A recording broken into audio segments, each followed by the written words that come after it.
Hello friends, कैसे हैं आप लोग। आज हम मोल कॉन्सेप्ट को आगे बढ़ाएंगे। लास्ट क्लास में हम लोगों ने बेसिक्स पढ़े थे और डाइल्यूशन और सैम्पलिंग भी पढ़ी थी, तो मैं वहीं से स्टार्ट करूंगा अभी, डाइल्यूशन एंड सैम्पलिंग से ही।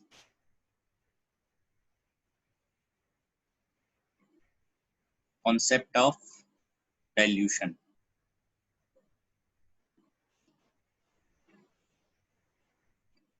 इसका कॉन्सेप्ट है, अगर हमारे पास कुछ सॉल्यूशन है, मोलैरिटी m1 और वॉल्यूम है उसका v1, so after adding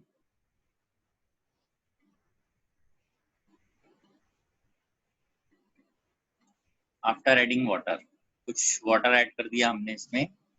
water add करने से इसकी मोलैरिटी में फर्क आ जाएगा कुछ, it will change, it will become m2, final volume will become m2 as we know, because जो सोल्यूट है इसके अंदर दैट विल रिमेन सेम, सिर्फ हमने कुछ वाटर ऐड किया है। तो m1 v1 molarity into volume denotes moles of solute, that is equal to m2 v2, and remember v2 minus v1 is equal to volume of water added। ठीक है, ये एक चीज ध्यान रखेंगे हम, डाइल्यूशन का concept m1 v1 is equal to m2 v2। ठीक है, टेस्ट सैम्पलिंग। टेस्ट सैम्पलिंग क्या होता है, जब आप लोगों ने लैब में एक्सपेरिमेंट किया तो एक्सपेरिमेंट के लिए जो सॉल्यूशन होता है वो एक बड़े बीकर में मिलता है और उसमें से आप लोग अपनी टेस्ट ट्यूब्स फिल करते हैं। तो ये अगर मोलैरिटी है और ये अगर वॉल्यूम v1 है, तो अगर आप इसमें से सैम्पलिंग करते हैं, if you take out some sample,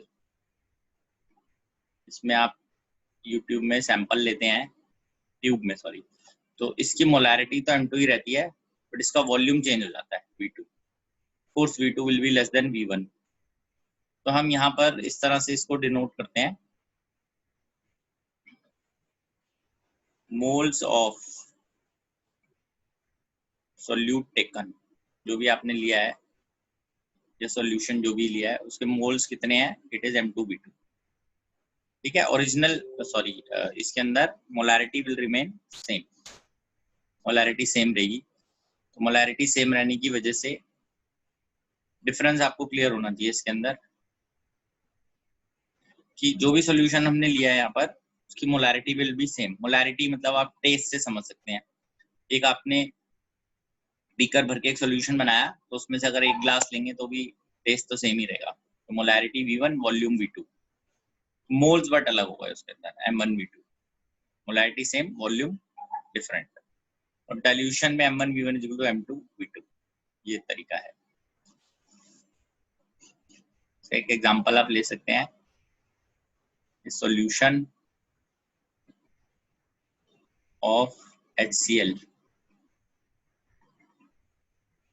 0.1 molar is made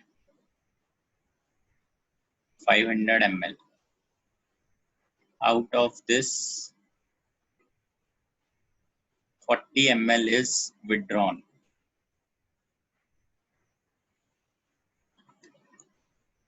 Find mass of HCl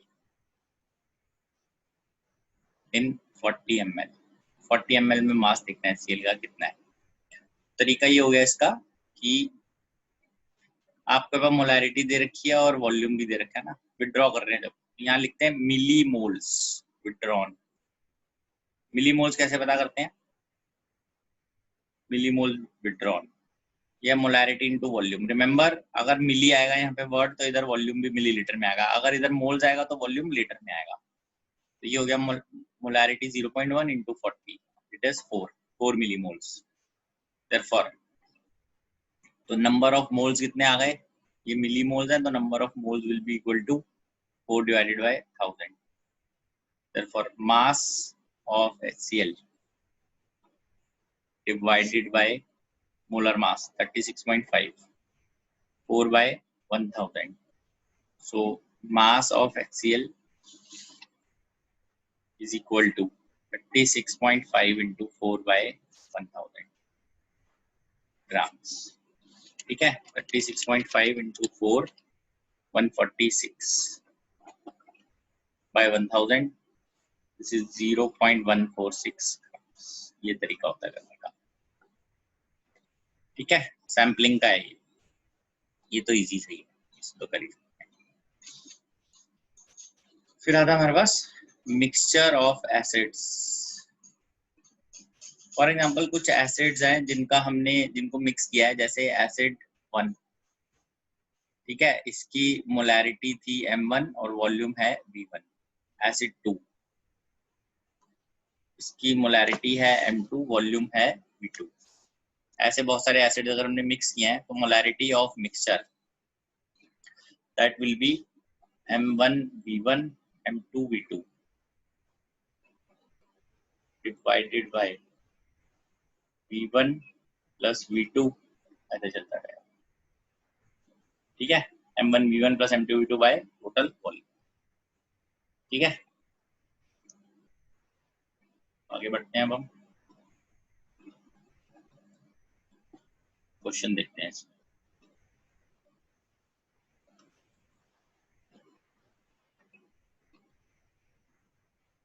molarity of solution obtained by mixing 750 ml of 0.5 molar HCl with 250 milliliter of 2 molar HCl will be 1 molar, 1.75 molar, 0.275 molar, 0.875 molar।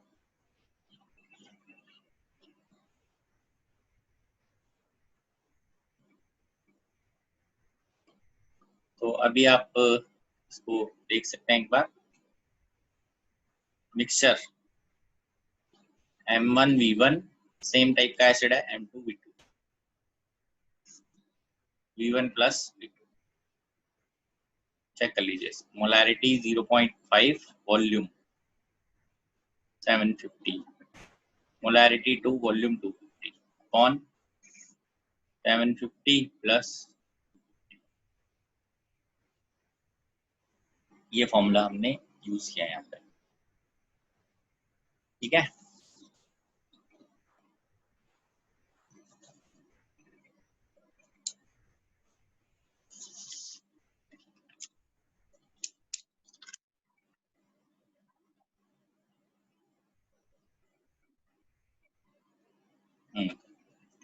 So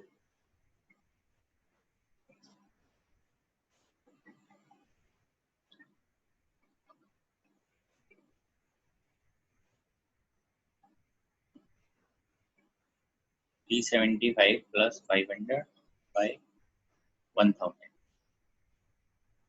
875 by 1000, 0.875 molar.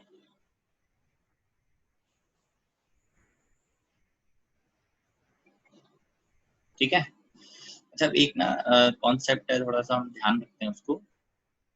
जब भी कभी जैसे ऐसे हमारे पास HCl आ रहा है aqueous medium में, वो इस तरह से जाता है, तो जब इसका यहाँ पर जितने भी मोलर है, फॉर एग्जांपल ये 1 मोलर है, this will become 1 molar, this will become 1 molar, है ना। और अगर यहाँ 2 मोलर है, this will also become 2 molar, ये भी 2 मोलर। और अगर यहाँ पे नॉर्मेलिटी अगर है 1 नॉर्मल, तो ये भी 1 नॉर्मल, ये भी 1 नॉर्मल। ठीक है, ऐसे ही अगर ये एक जैसे हमने HCl के लिए देख लिया एक बार, नॉर्मेलिटी और मोलैरिटी मतलब जैसे ये स्टोइचियोमेट्री कोएफिशिएंट है उस हिसाब से चलानी है। H2SO4 जो है ये इस तरह से आ गया हमारे पास, SO4 2 माइनस। तो अब इसमें if this is 1 molar, this will become 2 molar, 2 आ गया ना इसके आगे, ये दिस विल बिकम 1 मोलर। अगर ये x मोलर है तो this is 2x molar, this is x molar. अगर ये 1 नॉर्मल है तो ये भी 1 नॉर्मल होगा और ये भी 1 नॉर्मल होगा। डिस्पाइट इसके बाद 2 है तो भी this will become 1 normal only. Please be careful जब आप इसको सॉल्व करते हैं, क्योंकि नॉर्मेलिटी इक्विवेलेंट वेट से रिलेटेड होती है और वो एन फैक्टर से रिलेटेड होता है। ठीक है, नेक्स्ट हम देखते हैं मिक्सचर ऑफ आयंस। जैसे इस क्वेश्चन को यहाँ पर हम देखते हैं, आयंस मिक्स होते हैं तो क्या होगा। Find molarity of ions on mixing 2 molar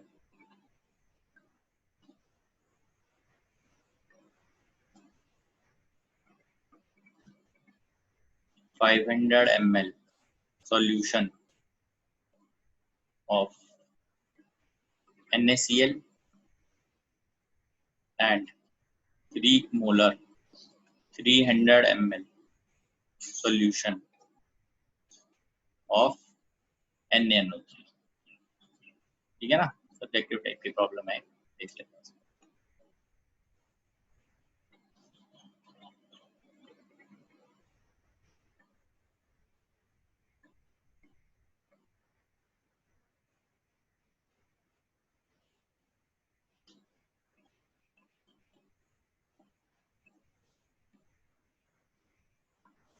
question number 2 एक बार यहाँ पे आप सब लोग ध्यान देंगे। जैसे ये NaCl है, it is going to give Na plus Cl minus. तो इसके मोल्स देख लेते हैं हम यहाँ पर कितने हैं पहले, क्योंकि हम मिक्स करने वाले हैं। इसको मोल्स देखते हैं। मोल्स के लिए मोलैरिटी को वॉल्यूम से मल्टीप्लाई करते हैं, तो मिली मोल्स आ जाएंगे, कोई बात नहीं, आप मल्टीप्लाई कर दीजिए इनको, दिस विल बिकम 1000। तो this is 1000, this is also 1000, this is also 1000। Next इसको करते हैं NaNO3 को, NaNO3, it is going to give Na plus NO3 minus. अब इसके भी हम देख लेते हैं एक बार मल्टीप्लाई करके, 3m और ये 300 से 3 into 300, दिस विल बिकम 900। ये भी 900 है, ये भी 900 है। ठीक है, टोटल वॉल्यूम कितना हो गया यहाँ पे, 500 प्लस 300, दिस इज 800 मिलीलीटर। अब मैं आगे जब क्वेश्चन सॉल्व करूंगा तो if I want to find molarity of all ions, तो आयंस कौन कौन से हैं, Na प्लस Cl माइनस और NaNO3। तो Na प्लस की मोलैरिटी क्या है, मोल्स अपॉन वॉल्यूम। मोल्स देखिए कितने हैं, 900 एंड 1000, 1900 अपॉन वॉल्यूम कितना है, 800, this is 19/8 molar. Then come Cl minus 1000/800, this is 10/8 molar, 5/4 molar। NO3 minus 9/8 molar। ठीक है, Na plus Cl minus NaNO3।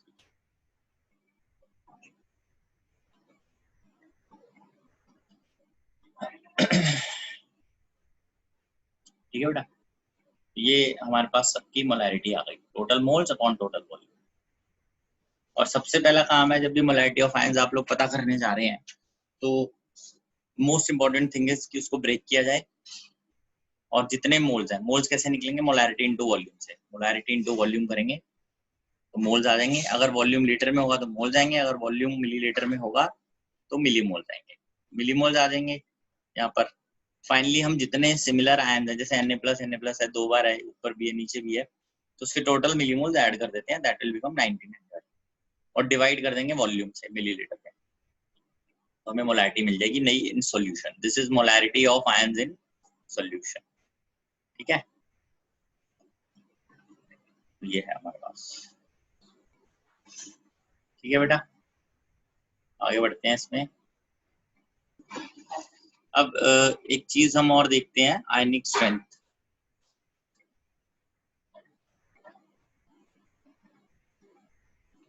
आयनिक स्ट्रेंथ का फॉर्मूला होता है 12 into summation of C Z square. C is equal to molarity of each ion. Summation का मतलब है add करना है. Z is equal to charge on ion. ठीक है. तो इस केस में अगर आप आयनिक स्ट्रेंथ पता कर रहे हैं, ये तो फॉर्मूला हो गया हमारे पास. ठीक है. आयनिक स्ट्रेंथ हम इसकी यहाँ पर पता कर लेते हैं एक बार.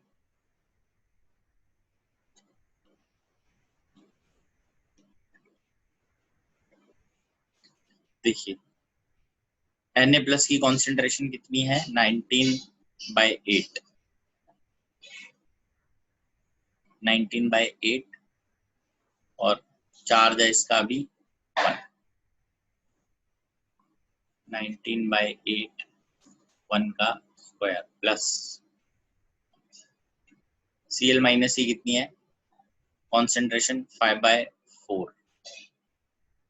चार्ज उसका भी 1 ही है, मैग्नीट्यूड लेना है, प्लस NaNO3, ये NO3 माइनस, इसका 9/8 और इसका भी चार्ज तो 1 ही है, 1 ही है इसका, ये आ गया.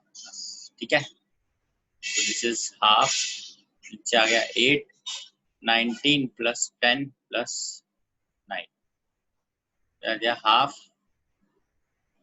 2 into 19/8, answer is 19/8.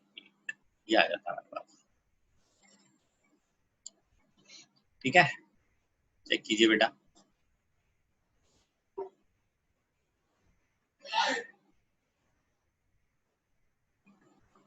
Ionic strength भी आ गई हमारे पास और ये भी पता चल गया जिस तरीके से इसको करना है.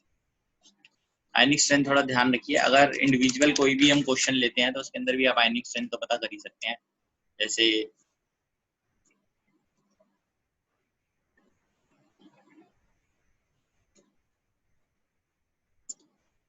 इसको भी आप मोलर में ही लिखेंगे क्योंकि ये मोलर है ना, मोलर में ही लिखेंगे.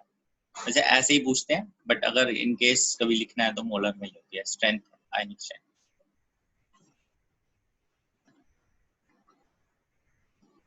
जैसे इसको हम यहाँ लिखते हैं, find ionic strength of 0.1 molar MgCl2. ठीक है. तो आप इसको कैसे लिखेंगे आयनिक स्ट्रेंथ को? पहले MgCl2 है, इसको आप कर सकते हैं इधर ऐसे Mg2+ 2Cl-.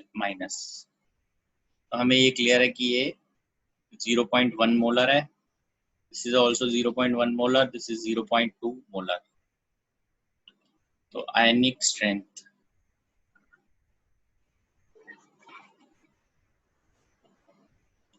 Concentration 0.1 into charge, इसके ऊपर चार्ज देखो कितना है, 2 का स्क्वायर प्लस इसकी कॉन्सेंट्रेशन 0.2, चार्ज कितना है 1 स्क्वायर. ये आंसर बन गया हमारे पास. This is 4 into 0.1, 0.4 plus 0.2, 0.6/2. Answer is 0.3. ये ठीक है.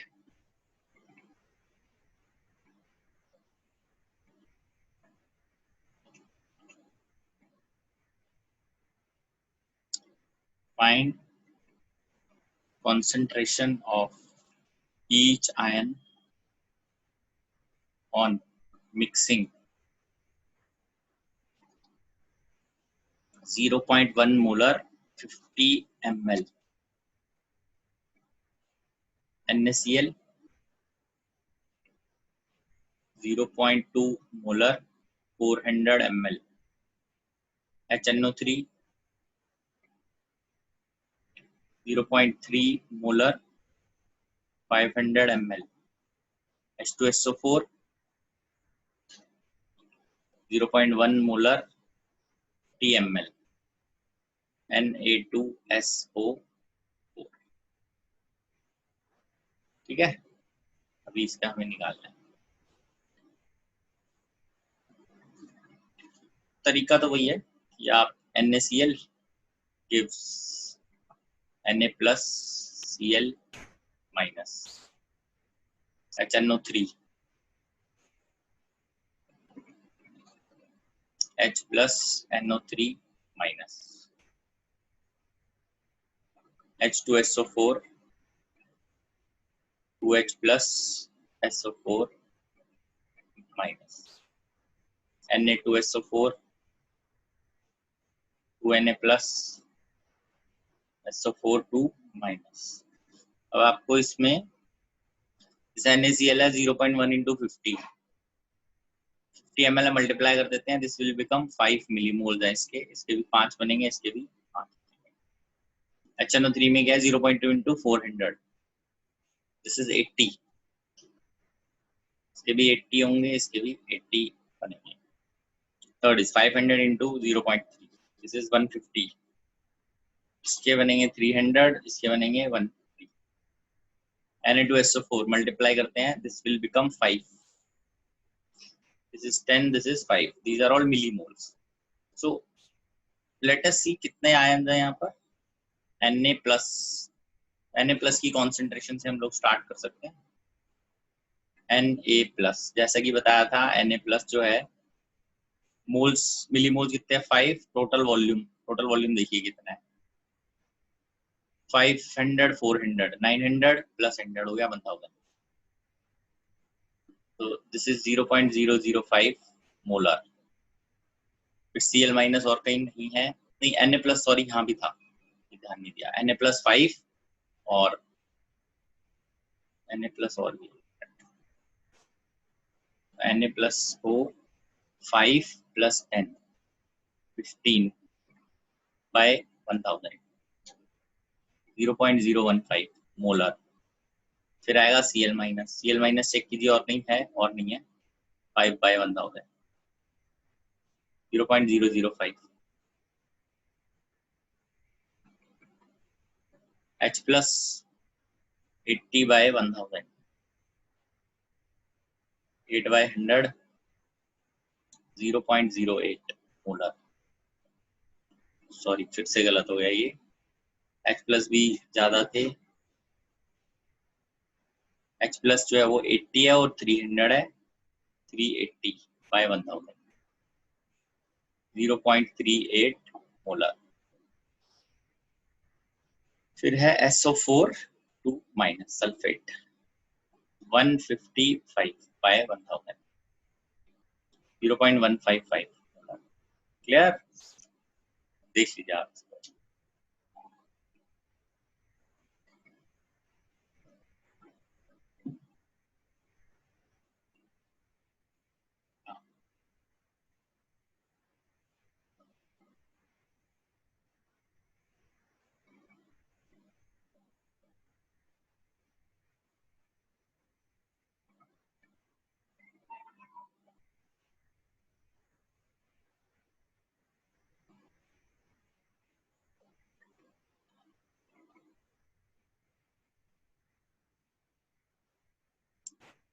NO3 का भी निकालना है, NO3 माइनस ये है 80 बाय 1000, ठीक है 0.08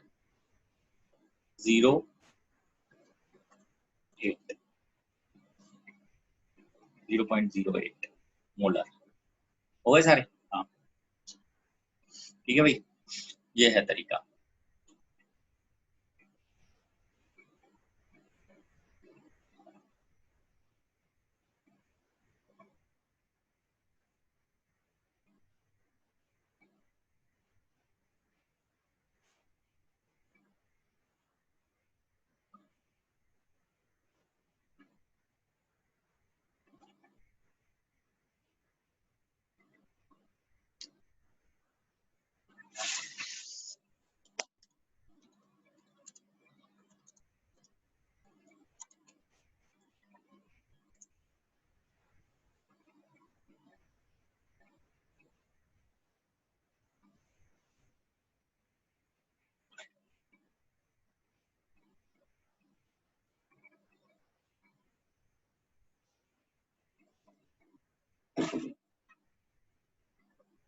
ठीक है, तो आगे बढ़ते हैं अब इसमें। अब इसके अंदर हमें कुछ डिफरेंट जो है वो निकालने हैं। Let's see. अब हम थोड़ा सा ना प्रेसिपिटेट्स की तरफ देखते हैं। सबने वैसे तो पहले पढ़े ही हुए हैं प्रेसिपिटेट कौन से होते हैं। जो कुछ प्रेसिपिटेट हमें मालूम होते हैं, जैसे AgCl, AgBr, AgI, ये सब प्रेसिपिटेट है। जैसे बेरियम सल्फेट, PbSO4, PbS, ये सब प्रेसिपिटेट है। जब भी बनेंगे तो प्रेसिपिटेट बन के ये आयनिक फॉर्म में नहीं आएंगे कभी भी फिर। ठीक है, तो अब हम देखते हैं जैसे कई बार क्वेश्चन क्या होता है, कुछ केसेस में जो है वो प्रेसिपिटेट फॉर्म हो जाता है। तो जब प्रेसिपिटेट फॉर्म होगा तो हमें केयरफुल रहना है। जैसे ये रिएक्शन कभी अगर आए जिनमें ये सब बन रहा हो, तो वो हमें ध्यान रखना है कितने आयन उसमें यूज हो गए। जैसे ये क्वेश्चन देखते हैं, फाइंड, क्योंकि वो फिर एक्वस सॉल्यूशन में आयनिक फॉर्म में नहीं रहते। Find molarity of all ions on mixing 2 molar solution of 300 ml AgNO3 with 3 molar solution of 400 milliliter NaCl। तो अब इसमें देखिए खास एक चीज क्या, AgNO3 और NaCl है। तो अभी अगर मैं AgNO3 को डिसोसिएट करूंगा तो it will be forming Ag plus और NO3 माइनस। ठीक है, और ऐसे ही NaCl को करते हैं। अब इससे पहले वाली जो प्रॉब्लम्स थी उनके अंदर कोई भी आयन कुछ फॉर्म करके प्रेसिपिटेट नहीं बना रहा। जब भी कभी प्रेसिपिटेट बनाएगा, जैसे अब यहाँ Ag प्लस आ गया सॉल्यूशन में और Cl माइनस आ गया, दोनों मिलके प्रेसिपिटेट बना देंगे। अब वो देखते हैं क्या इसमें मुझे करना है। पहले multiply 2 molar into 300 ml, this is 600। AgNO3 600, this will be 600, this will be 600। 3 molar into 400, 1200, 1200 and 1200। अब हमें Ag प्लस और Cl माइनस को जोड़ के बनाना है AgCl। ये प्रेसिपिटेट होगा। अब देखते हैं इसमें क्या क्या था। Ag प्लस था 600, Cl माइनस था 1200। तो अब सबको पता ही है 600 ml पूरा ये यूज होगा, ये खत्म होगा, ये 600 बचेगा, ये 600 फॉर्म हो जाएगा। इसका हमें कोई लेना देना नहीं है, बिकॉज दिस इज प्रेसिपिटेटेड, खत्म। तो अब Cl माइनस इतना बचा। देयरफॉर अब अगर मैं चेक करूं कि Ag प्लस कितना है सॉल्यूशन में as a ion, it is 0, क्योंकि खत्म हो चुका है। 600 था ना, ये खत्म हो गया। और अब Cl माइनस कितना है, Cl माइनस पहले 1200 था, अभी 600 बचा है। 600 बाय वॉल्यूम कितना है, 300 प्लस 400, 700, दिस इज 6/7 मोलर। बाकी NO3 माइनस तो रिएक्ट हुए नहीं है कहीं पे, तो वो हम एज इट इज ही लिख देंगे 6/7 मोलर। और Na plus, this is 1200/700 molar, 12/7। ठीक है भाई, तो ये तरीका है, आपको ध्यान रखना है जहां पे भी, जैसे भी जो भी ये सब बताए हैं हमने प्रेसिपिटेट। वैसे तो बहुत सारे होते हैं प्रेसिपिटेट, बट आपको भी ये ऐसे ही आएंगे जो बहुत नोन से हैं। ये सब बहुत नोन है जनरली, ये और ये 2 प्रेसिपिटेट होते हैं जो काफी नोन टू हैं। तो ये ही हमारे पास अभी के लिए आएंगे। ठीक है भाई।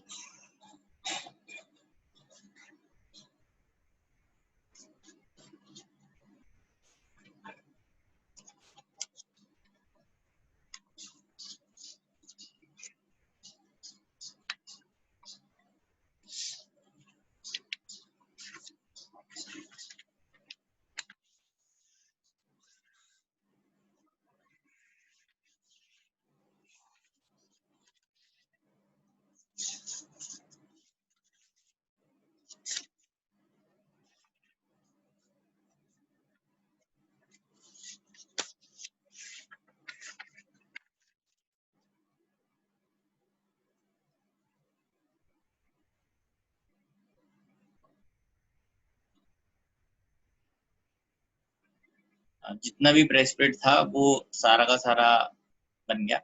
एक्चुअली प्रेसिपिटेट की फॉर्मेशन हमें थोड़ा ध्यान रखनी होती है कि कौन से दो आयंस मिलके क्या बना रहे हैं। जनरली कुछ जो आयंस होते हैं वो दोनों मिलके एक्वस सॉल्यूशन में ही रहते हैं, ठीक है, कोई नई चीज फॉर्म नहीं होती। बट कुछ आयंस ऐसे होते हैं जिनको अगर आप ऐड करते हैं, जोड़ दें, तो वो एक सॉल्ट बना लेते हैं। तो precipitate is basically a salt. Salt बन के वो प्रेसिपिटेट आउट हो जाता है, या तो वो ऊपर आ जाता है या वो नीचे चला जाता है सोल्यूशन में, तो वो आयनिक फॉर्म में नहीं रहता फिर। ठीक है, आगे बढ़ते हैं हम। अब थोड़ा सा हम आज ग्रेविमेट्रिक एनालिसिस देखते हैं।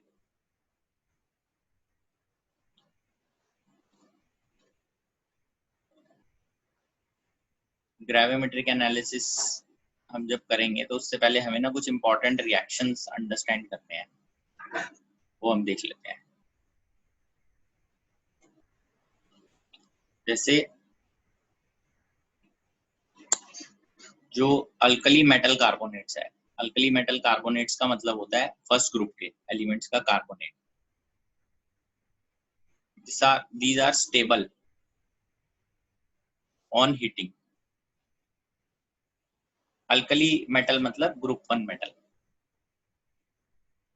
अल्कली मेटल का मतलब है ग्रुप 1। ग्रुप 1 में आता है जैसे लिथियम, सोडियम, पोटेशियम, ये सब आएंगे। तो इनके लिए बात हो रही है these are stable on heating। जैसे Na2CO3, अगर आप इसको हीट करेंगे you will not get anything। K2CO3 करेंगे you will not get anything। but however there is an exception। तो एक्सेप्शन थोड़ा सा ध्यान रखेंगे, वो लिथियम की है। अगर हम लिथियम कार्बोनेट को लेते हैं, on heating it will form lithium oxide plus CO will be release. सिर्फ ये एक एक्सेप्शन है, केयरफुल रहेंगे इसके लिए।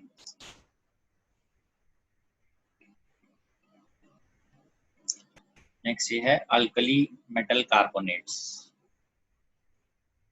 मेटल कार्बोनेट्स हो गया अल्कली मेटल बाइकार्बोनेट्स। बाइकार्बोनेट्स को हाइड्रोजन कार्बोनेट भी बोलते हैं। On heating gives alkali metal carbonates CO2 and H2। Example आप देख सकते हैं इसका, इनके हिसाब से जैसे NaHCO3 जो है it will be giving Na2CO3 plus H2O plus CO। यहाँ डबल करेंगे इसका तो ये मिल जाएगा। सिमिलरली अगर NaCO3 है तो KHCO3 भी इसी तरीके से बिहेव करेगा। KHCO3 on heating, delta means heating, K2CO3 H2O plus CO। ठीक है, ऐसे ही अगर लिथियम HCO3 होगा तो Li2CO3 plus H2O plus CO2। हाँ, अगर यहाँ पे स्ट्रॉन्ग हीटिंग वर्ड यूज कर दें, स्ट्रॉन्ग हीटिंग, तो इसको भी हम फिर ब्रेक कर देंगे Li2O प्लस CO2। ठीक है जी, ये ऐसे दिखाते हैं, this will be released in atmosphere. ये कुछ चीजें हैं जो आपको ध्यान रखनी है, बिकॉज अभी आगे जब हम क्वेश्चन करेंगे तो उसके अंदर ये सब दिया होगा कि दिस इज ए कार्बोनेट, उसको हीट कर रहे हैं। तो अगर हमें पता ही नहीं होगा हीट करने पे क्या होता है तो क्वेश्चन सॉल्व नहीं हो पाएंगे। ठीक है, आगे बढ़ते हैं इसमें।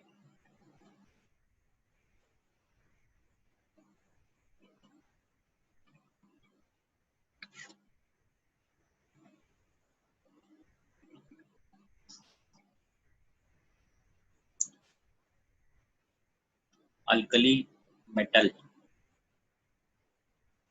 halides are stable on heating. अब अल्कली मेटल halides क्या है, इसका एग्जांपल आप देख सकते हैं NaCl टाइप। मतलब NaCl है, उसको हीट करेंगे ऑफ कोर्स कुछ नहीं होगा। KCl उसको हीट करेंगे कुछ नहीं होगा। ठीक है, ये है। अब अल्कली मेटल के बाद ग्रुप 2 एलिमेंट्स देख लेते हैं, alkaline earth metals.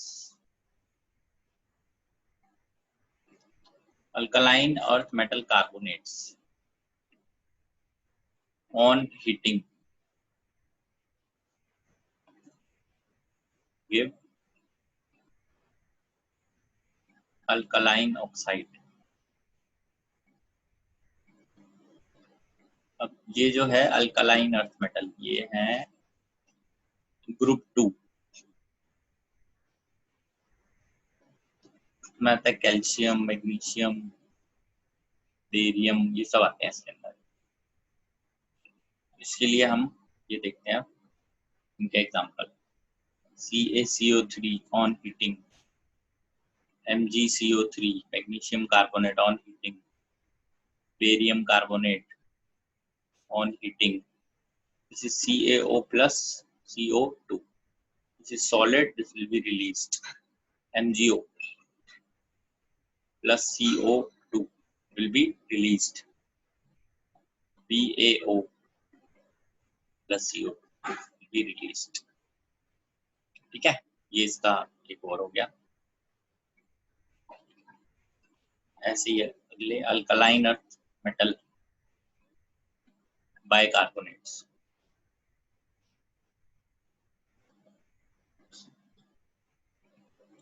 On heating gives alkaline carbonate। इसका एग्जांपल देखते हैं, जैसे CaHCO3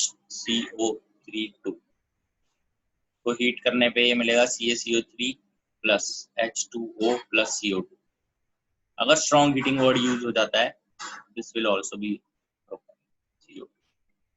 ठीक है ना, ऐसे ही MgHCO3 के लिए आप देख सकते हैं। ये क्लियर तो है, ये भी कैसे करना है इसको, H2O प्लस CO2, और स्ट्रॉन्ग हीटिंग होगी तो MgO plus CO2 will be released.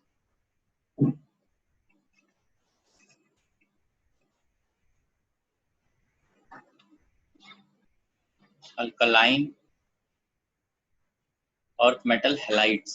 Halides का मतलब होता है जो जैसे हेलोजन साथ में अटैच होते हैं, CaCl2 MgCl2 are stable on heating. Heat करने पे स्टेबल रहते हैं, ये ब्रेक नहीं होते। CaCl2 on heating are stable, MgCl2 on heating are stable, it will not be dissociating। और कुछ इंपॉर्टेंट रिएक्शन अलग से भी आप थोड़ा सा देख सकते हैं, जो आपने पहले भी 10th क्लास में भी पढ़े थे, PbNO3 lead nitrate on heating gives PbO plus 2NO2 plus half of, इस पर भी कभी कभार बन जाता है प्रॉब्लम।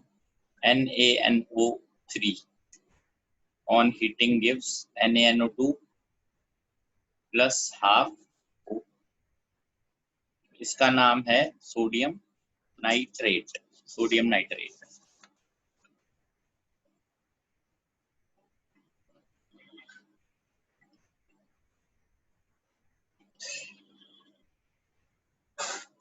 और इसका नाम है सोडियम नाइट्राइट।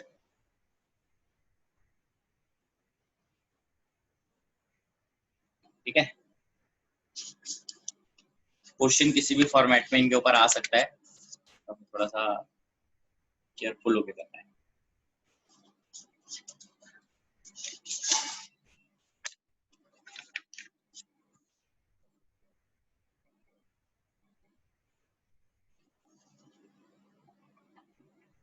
ये देखते हैं question, 20 gram of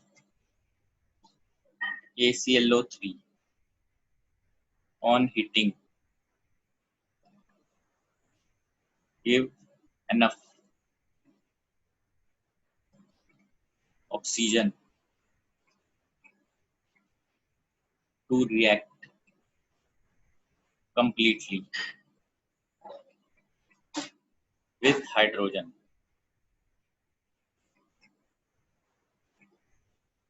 produced by action of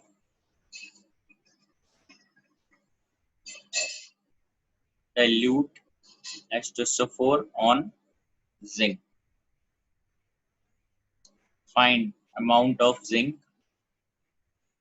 of course in grams, required for purpose.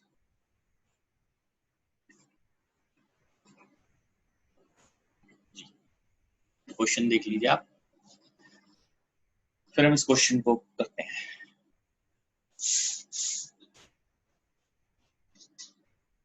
20 ग्राम है KClO3, तो इसको हीट करते हैं तो it will give enough oxygen which will react completely with hydrogen, and that hydrogen has been produced by action of zinc on dilute H2SO4. तो देखते हैं एक बार।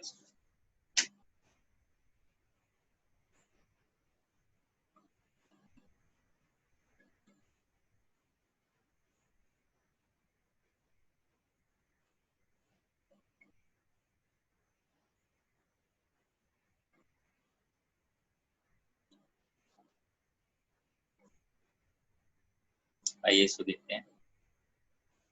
नेक्स्ट में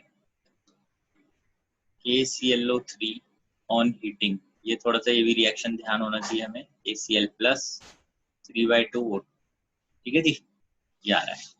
अच्छा, और क्या रिएक्शन क्या रहा है? Enough oxygen which reacts with hydrogen which is produced by this dilute H2SO4 on zinc. Zinc plus H2SO4 is giving ZnSO4 plus H2, ठीक है। अब वो कह रहा है hydrogen, oxygen and hydrogen combine कर रहे हैं, H2 plus O2, this is forming H2 half of O2। अब ये थोड़ा सा मोल्स का कॉन्सेप्ट है यहाँ पर, वो देखना है। ये अमाउंट ऑफ जिंक कितना है? 20 ग्राम ऑफ KClO3 है, तो सबसे पहला काम है KClO3 के मोल्स पता करने। Moles of KClO3,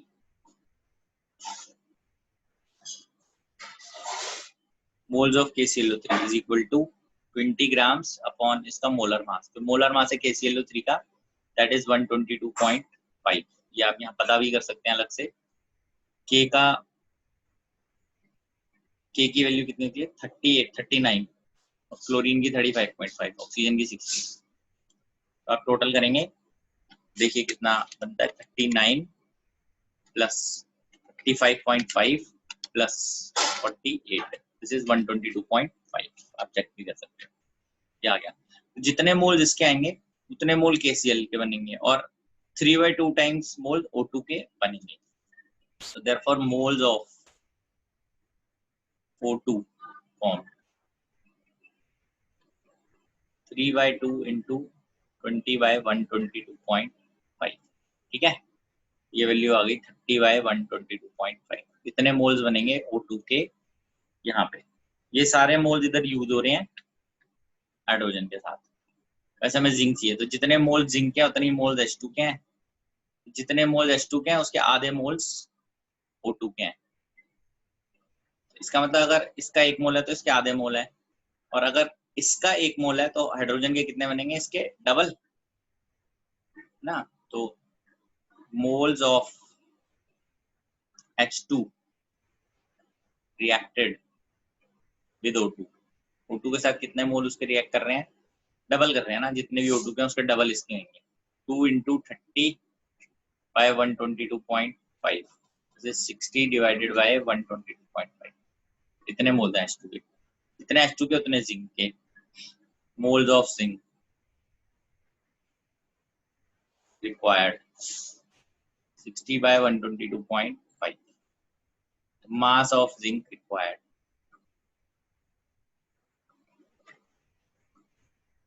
moles multiplied by molar mass। molar mass zinc का कितना होता है? 65। इतना आंसर है। ये फाइनली आप इसको सॉल्व करके लिख सकते हैं। This is 60 multiplied by 65 divided by 122.5, 31.8। calculation is your part, please do your calculation sincerely, do not use calculator, वरना आपको दिक्कत आएगी आगे। अभी नहीं आएगी, आगे तो आई जाएगी, पता है, क्योंकि कभी भी कैलकुलेशन नहीं कर पाओगे, कभी भी, नेवर, हमेशा दिक्कत होगी कैलकुलेशन करने में। हाँ, मैं अभी एक्सप्लेन करता हूँ दोबारा से इसको। तो एक बार और इसको देख लेते हैं हम लोग, इस तरह से इसको करना है। देखिए, सबसे पहले तो आपको ये रिएक्शन सारे कंप्लीटली ध्यान रखने हैं कि किस रिएक्शन से क्या होने वाला है, ठीक है ना। किस रिएक्शन, मतलब क्या चीज डिसोसिएट होती है, क्या चीज डिसोसिएट नहीं होती, ये अगर हमें मालूम होगा तो हम रिएक्शन के अंदर भी उसको सॉल्व कर पाएंगे। हालांकि अभी ये KClO3 वाले रिएक्शन में इसका कोई यूज नहीं है, बट अभी आगे यूज होगा। तो अगर 20 ग्राम आपको जैसे बताया गया KClO3 है, on heating gives enough oxygen, तो KClO3 वाला जो है उसके अंदर भी आपको रिएक्शन पता होना चाहिए, KClO3 कैसे रिएक्ट करता है। KClO3 KCl और 3/2 O2 जैसे दे रहा है, और वो कह रहा है ये वाला जो O2 है ये रिएक्ट करता है हाइड्रोजन के साथ। वो हाइड्रोजन किसने प्रोड्यूस किया, जिंक ने H2SO4 के साथ मिलके। तो कह रहा है जिंक बताओ कितना चाहिए, तो रिलेट करते जाओ बस, कुछ नहीं।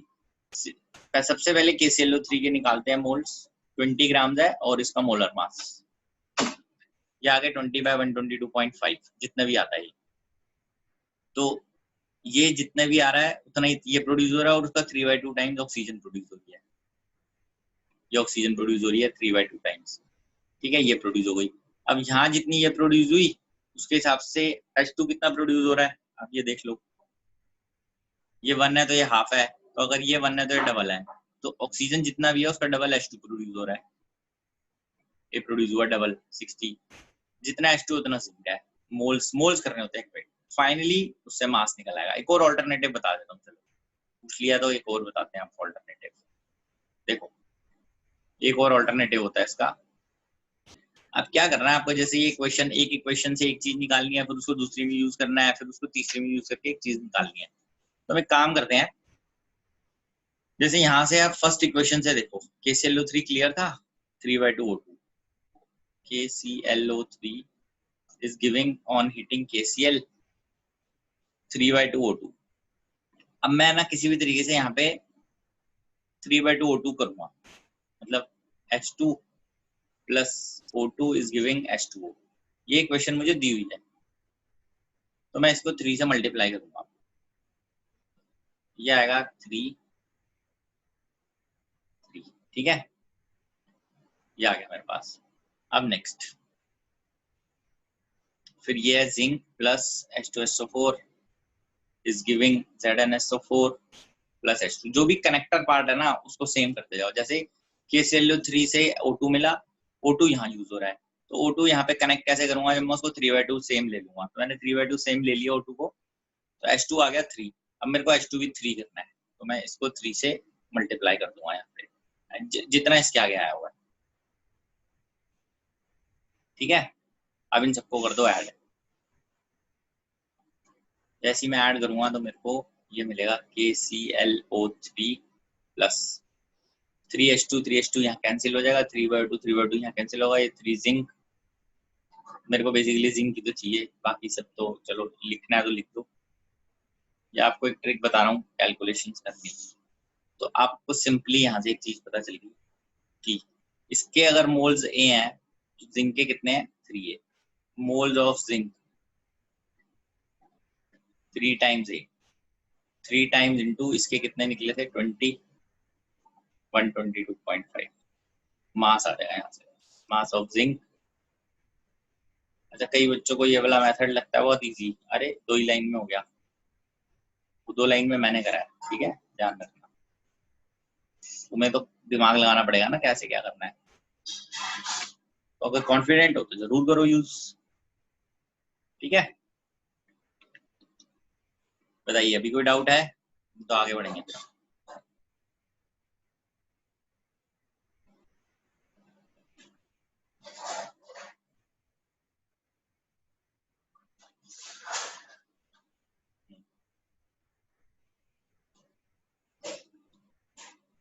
आगे बढ़े इसके बाद फिर चेक कर लीजिए स्लाइड शेयर कर देंगे ग्रुप में, डोंट वरी।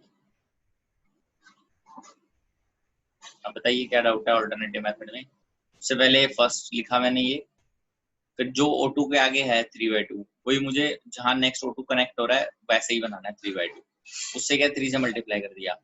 अब नेक्स्ट इसके बाद ऑक्सीजन, ये हाइड्रोजन रिलेट हो रहा है नेक्स्ट से, तो हाइड्रोजन कितना था इसका 3 आया, तो इसमें भी 3 बनाना है, तो उसको कनेक्ट करो सेम, मतलब स्टोइचियोमेट्रिक कोएफिशिएंट सेम करने हैं। कनेक्टर पार्ट कौन से हैं, ये सर्कल O2, यहाँ से O2 ये कनेक्ट हो रहा है तो सेम बनाने हैं ये। फिर H2 है, H2 सेम बनाने हैं, तो उससे आपको रिक्वायर्ड चीज मिल पाएगी।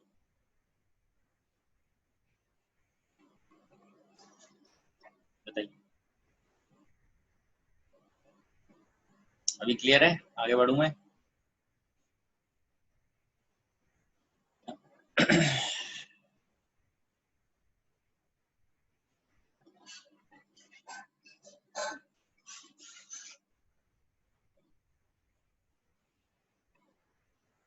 ऐड करो ना, जैसे कैसे लेफ्ट साइड सारे ऐड कर दो, राइट साइड वाले ऐड कर दो, जो कैंसिल होते हैं वो कैंसिल कर दो।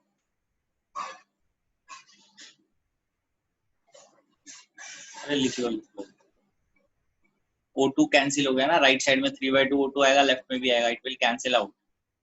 जिंक तो लिखा ही है, और इधर से 3H2 इधर था और इधर था, मैंने राइट साइड की तो लिखा ही नहीं है, आप लिख लो, जो बचेंगे वो ये हैं, बाकी कैंसिल हो जाएंगे ना, और इनकी जरूरत नहीं है अभी। 3H2 से कैंसिल होगा, लेफ्ट राइट दोनों में आ रहा है, चेक करो ना, खुद बना के चेक करो, देखो दोनों तरफ आएगा तो कैंसिल हो जाएगा ना, वो तो उसकी जरूरत नहीं है।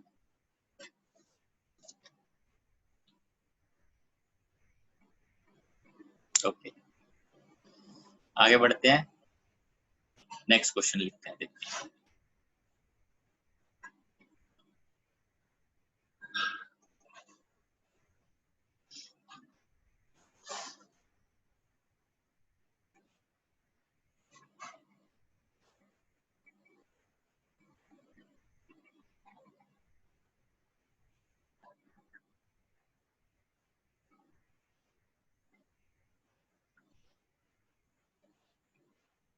Mixture of CaCO3 and MgCO3 weighing 1.84 grams total combined. On heating, left a residue weighing 0.96 grams. Calculate percentage of each in mixture.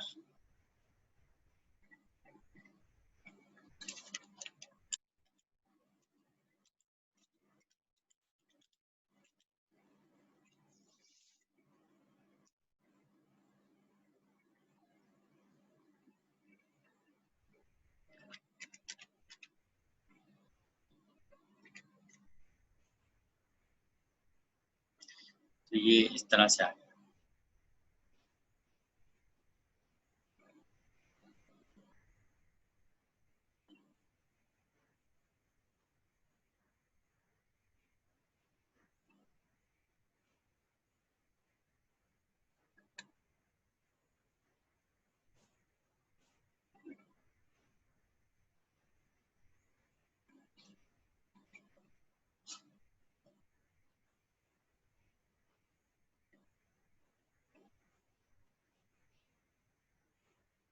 इनके ऑप्शंस हैं।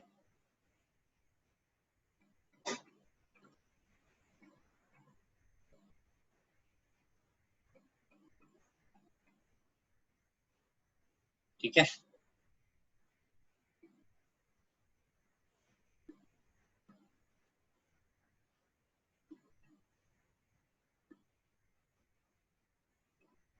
आइए इसको सॉल्व करते हैं।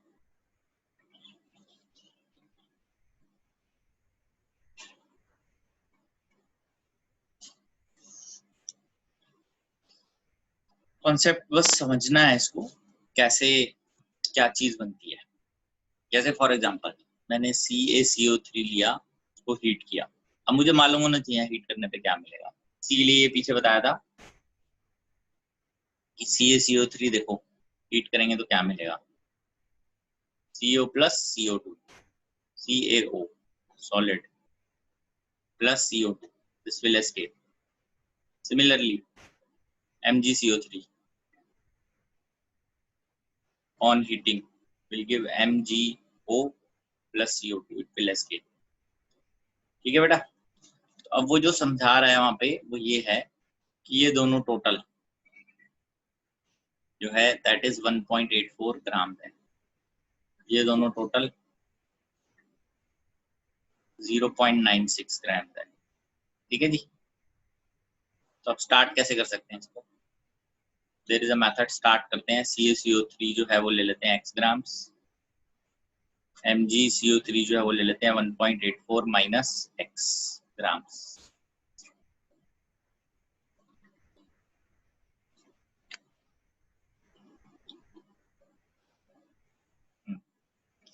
ठीक है. तो अभी जितने मोल जिसके बनेंगे उतने ही मोल जिसके बनेंगे. तो हम इसमें एक तरीका तो ये हो गया कि हम इसको CO के मेथड के थ्रू इसको सॉल्व करते हैं कि इससे मोल्स निकालते हैं, फिर इसके मोल्स निकालते हैं, फिर इन सबको इसके मोलर मास से मल्टीप्लाई करेंगे और यहाँ पे टोटल 0.96 कर देंगे, फिर उसको सॉल्व कर लेंगे. हम थोड़ा सा एक और मोड में काम करते हैं. जैसे देखिए, टोटल सिस्टम का मास तो कंजर्व ही होता है हमेशा. ये टोटल 1.84 है, ये टोटल 0.96 है, तो ये कितना होगा. टोटल तो कंजर्व है ना हमारे पास. तो आप देखते हैं 1.84 माइनस 0.96, दिस इज 0.88 ग्राम्स. ठीक है, ये आ गया. इससे आपको मोल्स भी मिल जाएंगे. इसके कितने हैं मोल्स, कितने होंगे 0.88 बाय CO2 का मोलर मास होता है 44, 0.02. तो यहाँ से CaCO3 के मोल्स निकालते हैं कितने हैं. देखिए बेटा, अब थोड़ा सा केयरफुल होकर इधर ध्यान देना आपको सबको. इसके मोल्स कितने हैं. CaCO3 के मोल्स हैं x डिवाइडेड बाय 100. इसका 100 होता है मोलर मास. कैल्शियम का होता है 40, कार्बन का 12 और उसका 48. तो 40 प्लस 60 बनता है 100. ऐसे ही इसके कितने मोल्स होंगे 1.84 माइनस x ऑन, इसका बनता है 84. मैग्नीशियम का होता है 24 और उसका 60, 84. तो x बाय 100 इसके होंगे, x बाय 100 इसके बनेंगे, x बाय 100 इसके बनेंगे. सबके आगे स्टोइचियोमेट्रिक कोएफिशिएंट बनना है. 1.84 minus x by 100 by 84 moles इसके. ऐसे ही इसके भी इतने बनेंगे 1.84 minus x by 84. This plus this is equal to 0.02 है. चेक कर लो. नाउ कैलकुलेशन बेस्ड है सारा. x by 100 moles plus 1.84 minus x by 84 equal to 0.02. Solve करना है. ये आ जाएगा 84x प्लस एलसीएम लेते हैं ना 184 माइनस 100x ऑन 8400 0.02. 184 माइनस 16 ये आएगा 84 इंटू 2 168. 184 minus 168 16x. x आ गया 184 माइनस 168 16 बाय 16 1 ग्राम्स. ठीक है ना. x 1 ग्राम्स आ गया. किसका था CaCO3 का. तो बाकी इसका है. परसेंटेज निकालते हैं. CaCO3 ग्राम्स कितने हैं उसके 1 ऑन टोटल है 1.84 इंटू 100 जाएगा 100 बाय 1.84.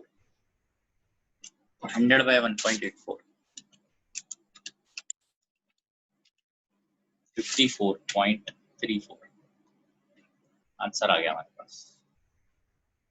परसेंटेज ऑफ MgCO3 इसको 100 में से माइनस कर देते हैं 54.34 45.66%.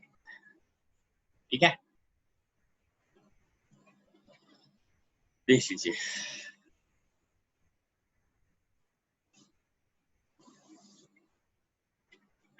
ये part is the right answer.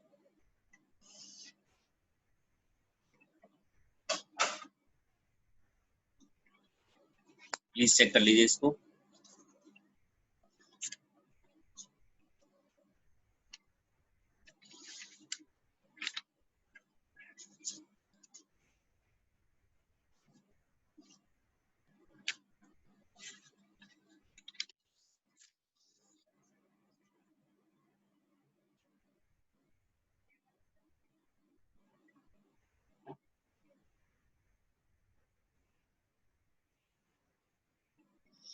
Next question पे आए।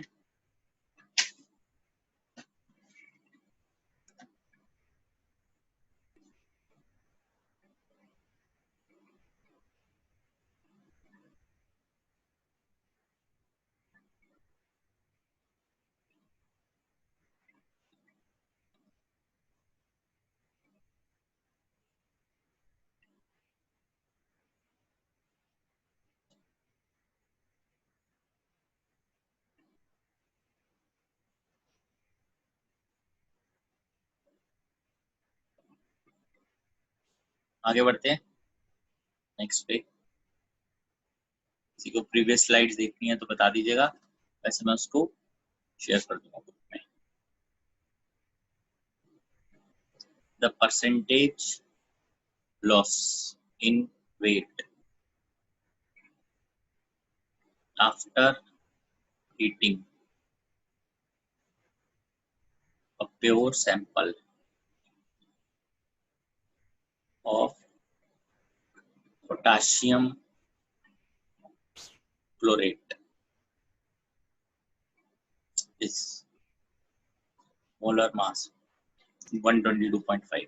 वैसे तो मोलर मास से पता चल गया होगा पोटेशियम क्लोरेट क्या है, KClO3। ठीक है, 12.25%, 24.5%,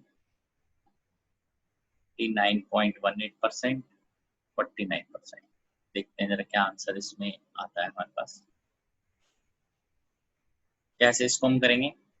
सबसे पहला काम तो यही है कि इसके अंदर हमें KClO3 जो है उसको ब्रेक करके दिखाना है, कैसे वो उसको हीट करेंगे तो वो कैसे ब्रेक होगा। सबसे पहले तो यही करना है।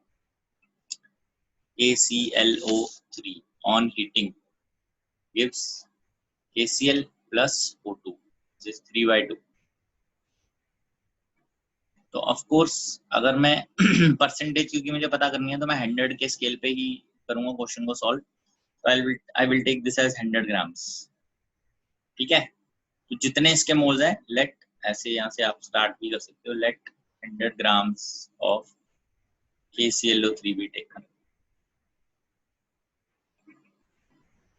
तो मोल्स देख लेते हैं इसके कितने हैं। Moles of KClO3 100/122.5। जितने मोल्स इसके बनेंगे उतने मोल KCl के बनेंगे ना, ये तो रिलीज हो गए। Moles of KCl formed same 100/122.5। mass of KCl formed, मास, अच्छा इसमें उसने पूछा परसेंटेज लॉस इन वेट, तो लॉस बेसिकली ऑक्सीजन की वजह से है, तो आप वो भी पता कर सकते हो, कोई दिक्कत नहीं है, तो वही पता कर लेते हैं, सीधा लॉस पता करते हैं। मोल्स इतने हुए इसके, मोल्स क्योंकि लॉस तो उसी की वजह से हुआ है, moles of O2 form 3/2 times 100/122.5। ठीक है, जाएगा मास ऑफ O2 फॉर्म। कितना मास फॉर्म होगा ऑक्सीजन का? 3/2 100/122.5 इंटू ऑक्सीजन का होता है 32। ये हम कैलकुलेट करेंगे अब कि कितनी वैल्यू आ जाती है इसकी। 3/2 इंटू 100 इंटू 32 डिवाइडेड बाय 122.5, ये आ जाता है 39.18 ग्राम्स। Therefore परसेंटेज लॉस इसी की वजह से oxygen, because it will escape, जितना मास इसका निकला है अपॉन में टोटल था 100, क्योंकि 100 के स्केल पे कर रहे हैं तो जो वैल्यू आएगी मास की वही परसेंटेज है। क्लियर हुई बात अभी आपको? चेक कीजिए दोबारा से और देखिए कितना कैसे उस क्वेश्चन को करके बताया जा रहा है।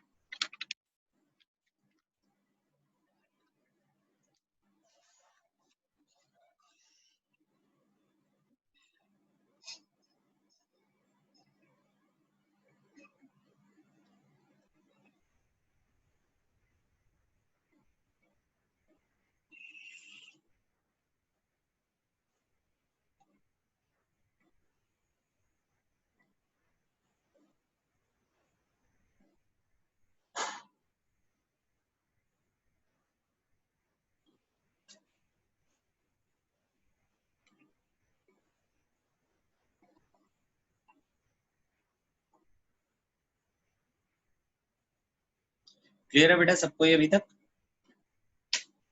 KClO3 था, उसको हीट किया तो कुछ ऑक्सीजन स्केप हो गई, कितना लॉस हो गया? जितना ऑक्सीजन स्केप हुई जितना मास उतना ही लॉस हुआ। परसेंटेज निकालने के लिए किया, ग्राम्स आया 39.18, तो परसेंटेज लॉस निकालना है तो इतना लॉस हो गया था ग्राम्स में। ओरिजिनल कितना था? 100 इंटू 100 या परसेंटेज, ओरिजिनल 100 था ना।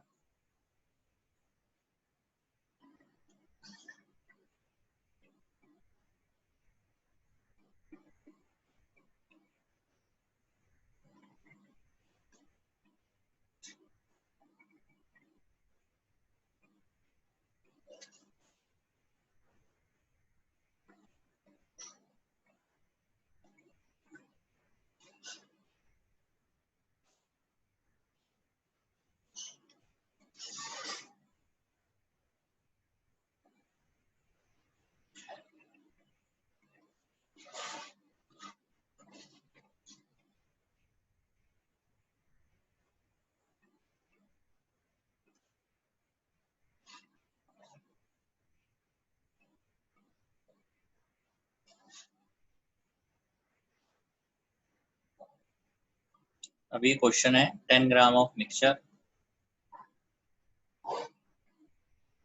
KClO3 एंड KCl दोनों का मिला के 10 ग्राम है। तो इसको हमें हीट किया, 2.4 ग्राम जो है oxygen it will be released. तो अब बताओ रेसिड्यू जो है उसमें पता चलता है सिर्फ KCl ही है। बताइए KCl का ओरिजिनल मिक्सचर में क्या फ्रैक्शन? फ्रैक्शन तो क्लियर ही है ना, जो भी इसका ग्राम है बाय 10 कर देंगे तो फ्रैक्शन आ जाएगा हमारे पास। इसको हम देखते हैं एक बार, ठीक है। देखिए अभी KClO3 एंड KCl ये मिक्सचर में है, ये टोटल है 10 ग्राम्स। तो यहाँ से हम एक काम करते हैं, KCl को ले लीजिए x ग्राम्स और इसको ले लेते हैं 10 माइनस x ग्राम्स। और now KClO3 on heating gives KCl plus 3/2 और KCl खुद जो है ऑन हीट करने पे उसको कुछ नहीं है, तो KCl ही है, जो था वही रहेगा। अब इसके अंदर बिकॉज ये 10 माइनस एक्स दिया हुआ है तो इसके मोल्स निकालते हैं कितने हैं। 10 माइनस एक्स अपॉन 122 122। आप देखेंगे इसका मोलर मास दे रखा है 122, 0.5 खुद से मत लगाना, जो दिया हुआ वो यूज करेंगे। सेम यहाँ पे बनेगा 10 माइनस एक्स बाय 122। तो इन मिक्सचर मतलब रेसिड्यू फाइनली क्या है हमारे पास, हमें तो रेसिड्यू चेक करना है। ये तो रिलीज हो जाएगी ना, विल एस्केप रेसिड्यू मास। अच्छा एक मिनट, रेसिड्यू तो बात की बात है, क्या दिया 2.4 ग्राम ऑफ O2, ये चाहिए मुझे, यहाँ से करना है मुझे क्वेश्चन। तो ऑक्सीजन जो है इसके मोल्स कितने हैं, 3/2 टाइम्स 10 माइनस एक्स बाय 122, यहीं से एक्स आएगा। देयरफॉर मोल्स ऑफ O2 इसके 2.4 ग्राम्स है, 2.4 ग्राम्स बाय 32। देयरफॉर ये यहाँ से इक्वेट करते हैं इसको, 3/2 10 माइनस एक्स बाय 122 0.3 बाय, ये आएगा 10 minus X 122 0.3 by 4 into 2 by 3 0.1 by 2 at 10 minus x 0.1 6.1 x आ गया 10 minus 6.1 3.9 तो x आ गया ग्राम में therefore fraction of KCl originally पूछ रहा है मतलब ओरिजिनली कितना था और इनिशियली इसकी value x divided by 10 answer is 0.39 approximately मतलब 0.4 भी अगर लिखा होता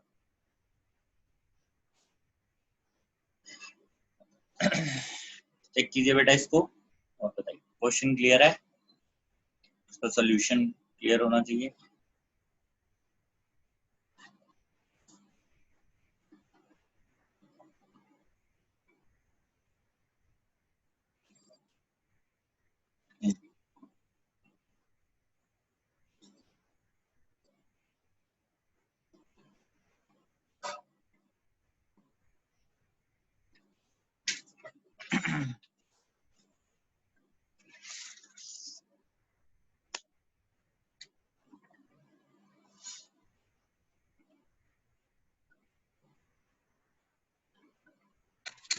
सर हमने एंड में 10 से डिवाइड क्यों किया फ्रैक्शन फाइंड करने के लिए?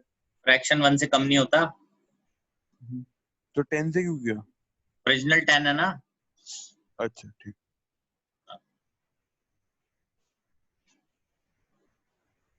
ठीक क्लियर है ना बात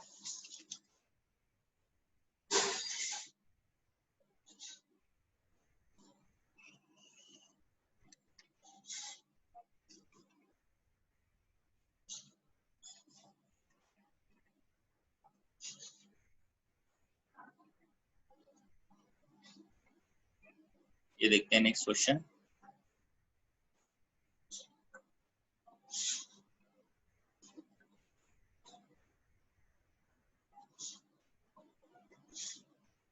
.8 ग्राम NaCl है और 12.25 ग्राम KClO3 है mixture this is heated strongly इसको स्ट्रांगली हीट करेंगे and produce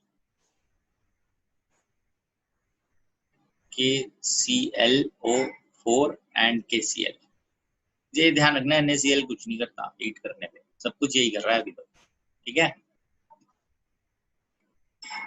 the residue is dissolved this residue is dissolved in excess AgNO3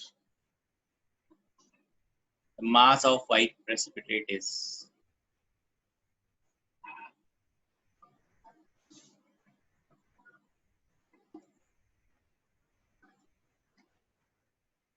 तो ये मोलर मास आ गया AgCl का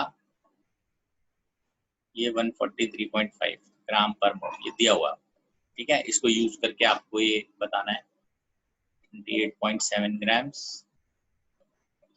0.793 grams 17.93 grams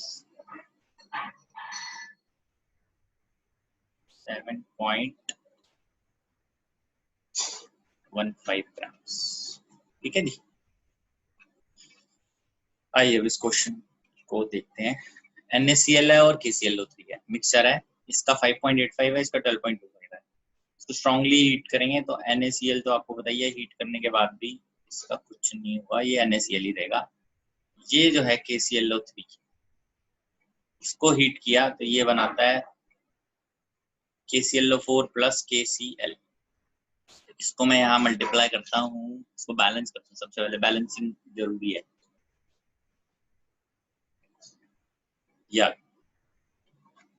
ठीक है ये हमारे पास सॉलिड है ये भी सॉलिड है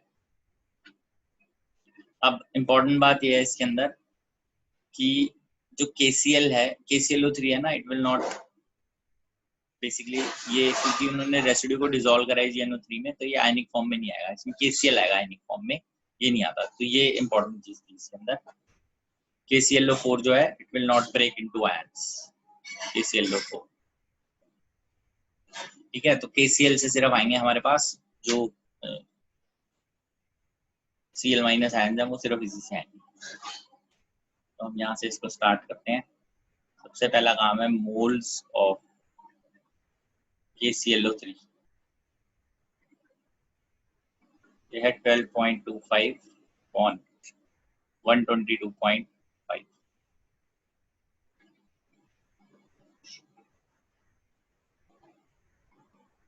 0.1, ठीक है ना। ये मोल्स है KClO3। इससे हम बाकी इसके पता करेंगे। इधर से मोल्स ऑफ NaCl भी देख लेते हैं, ये भी जाएगा 5.85 और NaCl का मोलर मास होता है 58.5। This is also 0.1। नेक्स्ट पे आते हैं। क्लियर है बेटा? ये आगे बढ़ते हैं इसमें। तो जो मैंने इक्वेशन लिखी है वो उसको यूज करते हुए KClO3 is giving KClO4 plus KCl. This is 4, this is 3। तो क्योंकि मुझे इसके KClO3 के मोल्स मुझे पता है, मैं यहाँ से पहले 4 नीचे ले आता हूँ।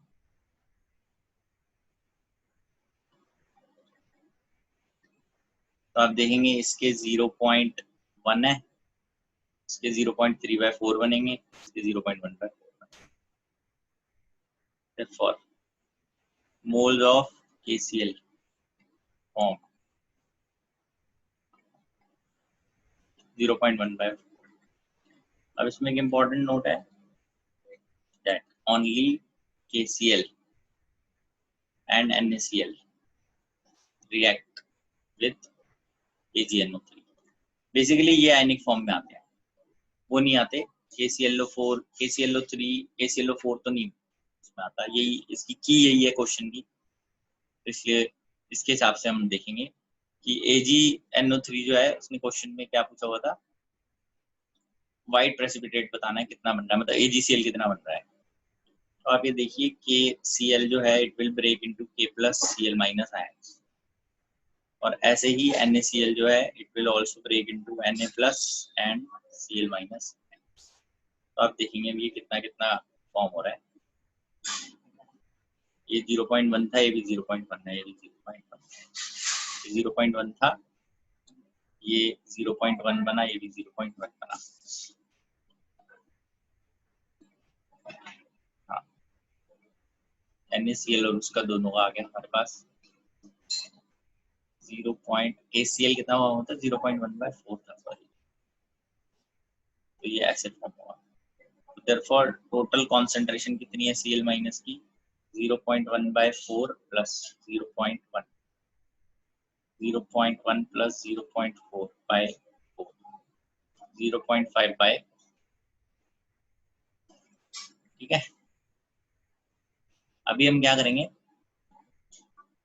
AgNO3 तो हमें Ag प्लस दे ही रहा है, प्लस NO3 माइनस दे रहा है। ये Ag प्लस आके Cl- के साथ रिएक्ट करेगा और AgCl फॉर्म करेगा। क्योंकि उसने कहा ये तो बहुत ज्यादा ही है, एक्सेस में है। एक्सेस का मतलब है ये आप देखो जितने Cl- है उन सबसे रिएक्ट करेगा। Cl- है 0.5/4, ये 0.5/4 यहाँ बना देगा, और ये 0.5/4 तो है ही, ये इतना बनेगा। देयरफॉर जब भी कभी ऐसा है ना एक्सेस, तो इसका मतलब ये इससे बहुत ज्यादा है, तो इसके साथ तो रिएक्ट करके जितना ये है उतना ये बनाएगा। Moles of AgCl form 0.5/4 mass of AgCl form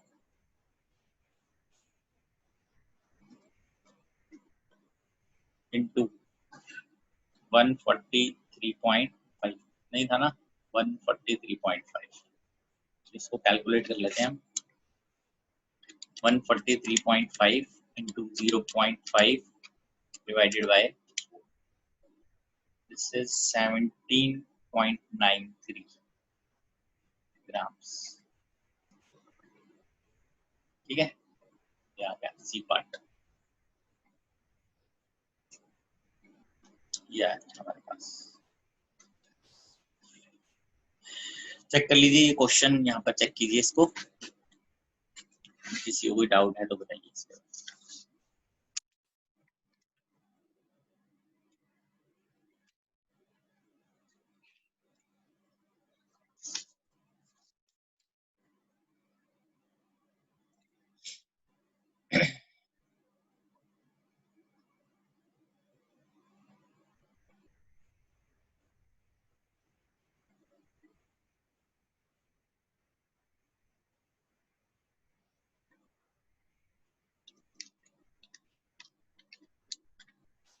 clear है ना? ये 5.85 ग्राम NaCl था एंड 12.25 ग्राम जो है वो KClO3 है, मिक्सचर है। इसको हीट किया strongly and it produces KClO4 and KCl।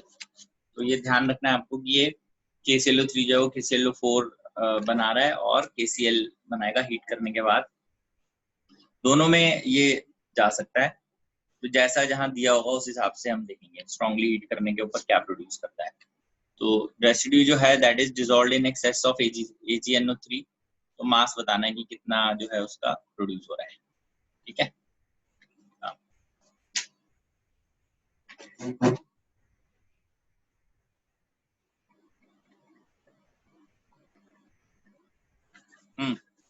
Sir इसमें हमें कैसे पता लगा कि KClO4 यूज नहीं होगा?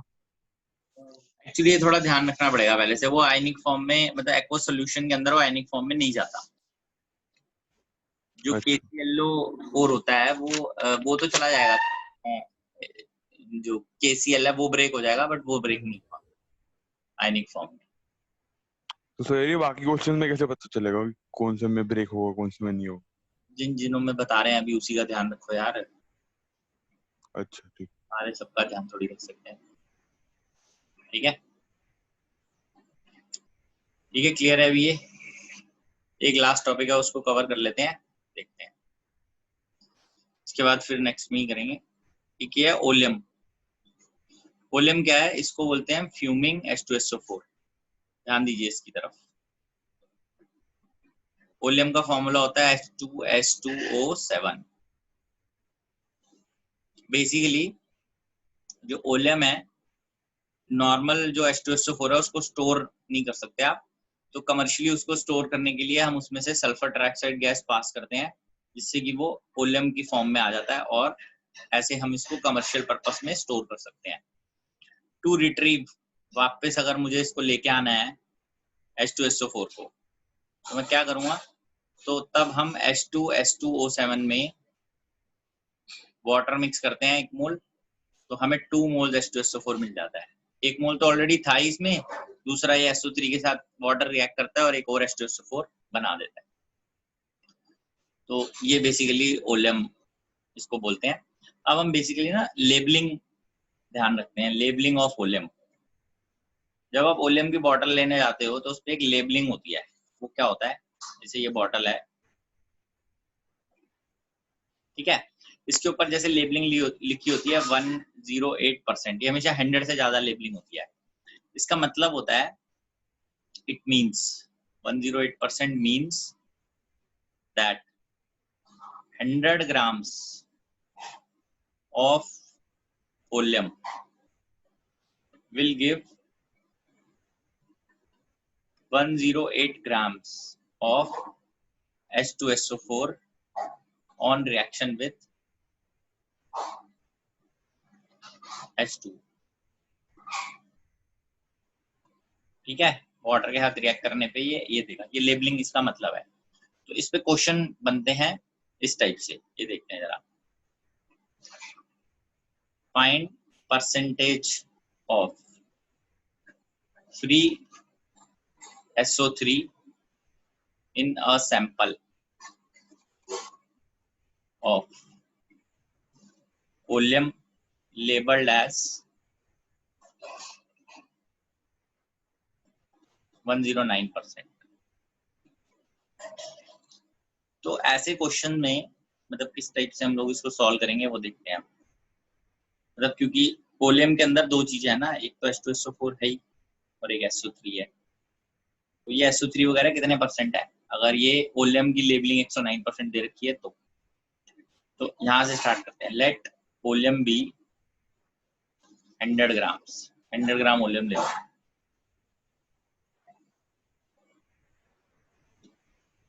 Late oleum be 100 grams. ठीक है, तो इसको स्टार्ट करते हैं। इसमें से x ग्राम जो है वो SO3 है, बाकी 100 माइनस x ग्राम्स H2SO4 है, क्योंकि यही मतलब है ना इसका, 100 ग्राम वॉल्यूम से स्टार्ट करना है। तो S ग्राम SO3 है, 100 माइनस x ग्राम्स H2SO4 है। This SO3 will react with water to again form H2SO4। यहाँ से इसके लिए अब हम कैलकुलेशन करते हैं। x ग्राम था तो x बाय इसका मोलर मास 80 होता है। Molecular weight of SO3 is 80। तो ये x बाय 80 है, यहाँ से ये भी x बाय 80 फॉर्म होगा। तो therefore ये x बाय 80 इसके मोल्स हैं। therefore mass of H2SO4 from SO3 वो है x by 80 into 98। Total mass of H2SO4 का टोटल मास देखिए कितना है। एक तो यहाँ से आएगा 98x बाय 80 प्लस एक यहाँ से आएगा 100 माइनस x। जब ये x के साथ इसको कनेक्ट करूंगा मैं तो ये वैल्यू आ जाएगी 18x बाय 80 प्लस 100। ये आ गया मेरे पास 9x बाय 40 प्लस 100। ठीक है, ये टोटल मास जो है H2SO4 का, दिस इज कॉल्ड लेबलिंग। ये बोल रहा है ना टोटल मास कितना चला, 108% लेबलिंग है। ये आपको ये फॉर्मूला याद रखना है, this is direct formula labelling के लिए। जो भी लेबलिंग दी हुई है वो यहाँ रखेंगे, x हमारे पास आ जाएगा। ठीक है, तो ये एक बार देखते हैं। L is equal to 9x by 40 plus 100। In question labelling is 109 है, therefore 109 9x बाय 40 प्लस 100 क्या आ जाएगा 9 is equal to 9x by 40। x comes out to be 40। therefore percentage of free SO3 40%। ठीक है ना, तो फाइंड मैक्सिमम लेबलिंग कितनी possible है। मैक्सिमम लेबलिंग क्या कर सकते हैं हम, L की वैल्यू है 9x बाय 40 प्लस 100। तो आप ये ध्यान रखिए कि x जो है वो परसेंटेज है SO3 की, वो 100 से तो कम ही रहेगी ना। therefore 9x बाय 40 ये आ जाएगा, 9 बाय 40 से मल्टीप्लाई कर दिया और ये आएगा 9x बाय 40 प्लस 100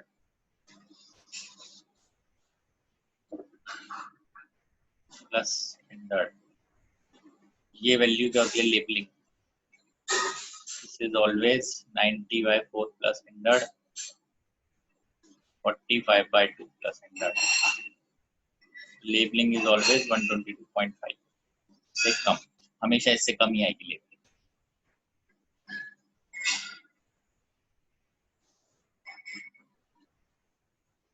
हाँ, इस इक्वेशन को आप याद कर सकते हैं, direct formula labelling this x shows percentage of SO3।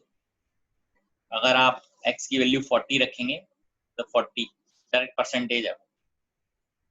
L जो है वो भी 100 से ज्यादा वैल्यू रखनी है बस यहाँ पे, तो x परसेंटेज में डायरेक्टली आएगा।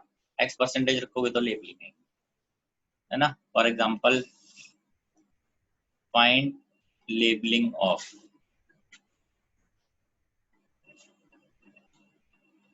Oleum having 20% free SO3। आपको फॉर्मूला तो बताइए, L इज इक्वल टू ये 9x बाय 40 प्लस 100, सीधा वैल्यू डालते हैं 9 बाय 40 इंटू 20 प्लस 100, तो ये आएगा 9 बाय 2 प्लस 100 104.5 लेबलिंग है। ठीक है बेटा, बस आज के लिए इतना ही है। नेक्स्ट क्लास में और इससे आगे बताऊंगा।